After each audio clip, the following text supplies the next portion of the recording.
Dan ingat, Roy Suryo jangan lagaknya seperti advokat, mampu menafsirkan undang-undang. Itu nggak boleh. Yang boleh menafsirkan undang-undang itu, aturan itu adalah advokat, jaksa, hakim, ya, polisi. Bukan dia yang bisa menafsirkan masuk atau tidak masuknya. Dan polisi juga masuk tidak masuknya, itu tafsirannya sudah jelas kok. Bahwa memenuhi unsur, ya sudah, lakukan pelimpahan, tidak naikkan sidik, gelar perkara, tidak perlu lagi nunggu lama-lama, ya, gitu ya. Seluruh laporan yang berkaitan dengan ijazah palsu, yang berkaitan dengan tuduhan apapun termasuk tuduhan pengasuhan itu tidak bernilai. Kalau makin gaduh ini saya minta udahlah biar penegak hukum jalankan laporan ini sampai ke ujung, yaitu pihak pengadilan, pelimpahan berkas ke pengadilan, kemudian saya minta pengadilan objektif dalam penanganan perkara ini. Tapi di sisi lain dari Roy Suryo, beberapa kali aku dialog sama Mas Roy di beberapa program, terutama Kompas Petang. Terakhir kali tuh waktu itu sempat debat tuh sama Sylvester Matutina.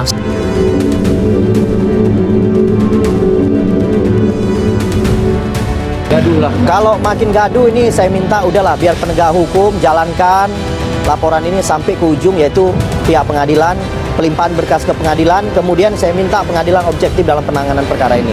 Sudah ada jurisprudensi, yaitu salah satu teman mereka sudah pernah divonis, ya kan? Sudah pernah divonis, itu akan menjadi aturan baru yang digunakan oleh hakim yang akan menyidangkan perkara itu. Jadi abang melihat dari hukumnya itu udah kuat ya bang? Udah cukup, karena udah pernah ada jurisprudensi. Jurisprudensi itu artinya hukum, ya kan? Jadi hakim itu boleh membuat hukum, boleh menerapkan hukum. Tapi dari pihaknya Restoran CS juga pengen menganalisa skripsinya juga dari Kalau jangan cuman skripsi aja, semuanya KK, KTP, NPWP semuanya diuji aja gitu loh. Akta nikahnya semua diuji aja sama fotonya gitu loh. Semua itu kan nambah-nambah kerjaan, ngapain sih? Menjelek-jelekkan orang itu ngapain sih? Ya kan, nggak ada, kita itu loh, nggak baik juga kan untuk akhirat nanti kan, menjelek-jelekkan orang gitu loh.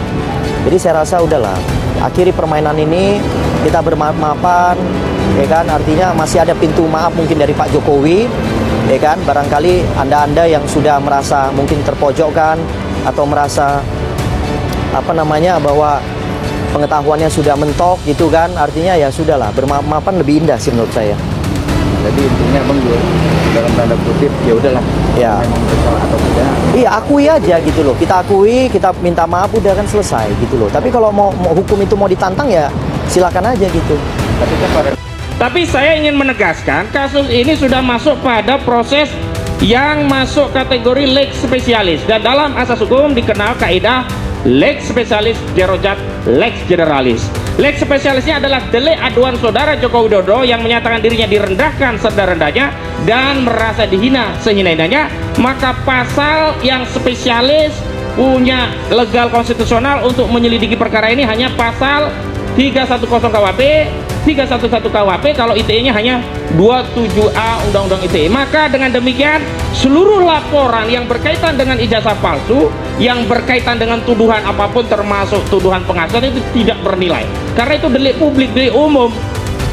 Nggak mungkin juga nanti karena kewenangan pengadilan berbeda nanti sidang, misalnya saudara Joko Widodo baru diadili sebagai saksi korban di Pengadilan Negeri Jakarta Selatan karena Polda Metro Jaya ada di Jakarta Selatan, besoknya dipanggil hakim Pengadilan Negeri Jakarta Pusat berdasarkan laporan dari Polres Jakarta Pusat. Kan ini membingungkan gitu loh. Kasihan Pak Jokowi yang nanti dipanggil-panggil terus gitu loh, diperiksa dari peradilan sini peradilan yang lain. Fokus saja ya, saya minta penyidik fokus karena sudah ada lex spesialis yakni saudara Jokowi, dan memang delik aduan yang berwenang untuk mengadukan komplain terhadap wibawanya, marwahnya tercederai hanyalah korban. Jadi nggak ada urusan itu dengan Peradi Bersatu, nggak ada urusan itu dengan apa satunya Patriot Nusantara, nggak ada urusan itu dengan apa yang mengatakan dirinya Reco, Proco, apalagi Reco dan yang lainnya. Itu soulmate ya, itu nggak punya nilai. Makanya ini hanya punya nilai apa, bikin gaduh di masyarakat saja. Dia bukan Jokowi, dia bukan kuasa hukum Jokowi, dia tidak punya wewenang bertindak untuk dan atas nama Jokowi. Apa dasarnya dia bikin laporan polisi, kecuali apa? Bikin gaduh ya, itu saya tegaskan, bikin gaduh gitu. Tapi pada dasarnya kedatangan saya mendesak Polda Metro untuk segera naik sidik. Jangan lagi berlarut-larut. Klarifikasi di media, klarifikasi antara narasumber yang terjadi ini justru memperkeruh suasana. Artinya semakin berbola salju yang harusnya ini sudah berjalan. Nah, kalau memang ada klarifikasi di pengadilan, bukan tempatnya di kepolisian, bukan tempatnya di mana-mana, di pengadilan. Segera naik sidik, setelah naik sidik lakukan kirim berkas ke pengadilan. Itu yang paling penting. Artinya penyidik juga di sini Polda Metro Jaya kami juga menyampaikan equal. Kasus yang lain cepat. Nikita Mirzani juga cepat kan teman-teman? Lihat. Kok kami lama sekali? Ya kan ada apa? Kok lama sekali? 2 alat bukti cukup kok. Itu sudah bisa. Itu kalau mau disempurnakan sekali, betul bahwa dalam teknik penyidikan terangnya satu alat bukti itu harus seterang rembulan. Saya rasa ini bukan terang rembulan lagi, ini sudah sangat-sangat terang, ya teman-teman, bahwa harus segera naik sidik. Saya akan meminta itu. Oke? Kami dikabari hari Senin bahwa pengadilan sudah ditarik. Nah ini yang saya anggap lama ya. Ini ditarik, baru disampaikan, terus kemudian baru dipanggil. Nah maksud saya, sudah jangan berlama-lama kasus ini. Ini adalah kasus yang viral, yang harus selesai dengan hukum, proses.